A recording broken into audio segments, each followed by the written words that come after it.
अभी उम्र बाटे पढ़े वाला, हो आगे बढ़े वाला, न लोभ करे वाला। हो अभी उम्र बाटे पढ़े वाला, हो आगे बढ़े वाला, न लोभ करे वाला। रोग के तोहरा दवाई हो, हम करब उपाय, दवा खाना हो गईनी। तू हीरा हो तो हम पाना हो गईनी। काला ओढ़नी के मोरनी दीवाना हो गईनी।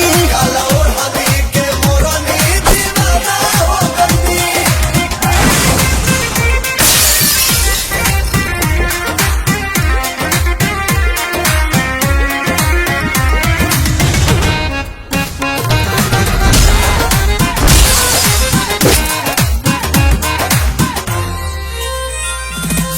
लागे सरका के दीवाना बना के हमके ये गोरी पगलाइए देबुका, हम आइए देबुका।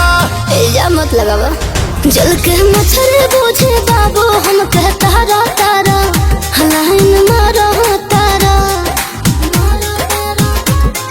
छोड़ी के अब नौकरिया हो, घूमी ले पीछे गोरिया हो, निकामा हो गई। तू हीरा हो तो हम पाना हो गईनी। काला ओढ़नी के मोरनी दीवाना हो गईनी। काला ओढ़नी के मोरनी दीवाना हो गईनी।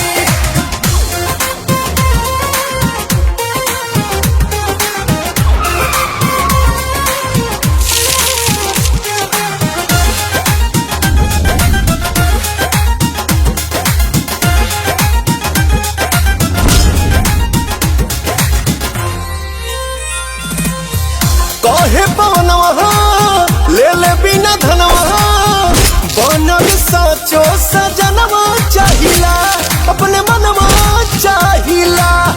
अच्छा जी, लेके प्रिंस तेरे अंशों के तू घूमो तारा, झूठे झूमो तारा।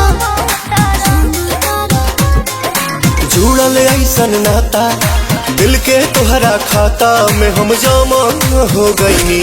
तू हीरा हो तो हम पाना हो गईनी। काला ओढ़नी के मोरनी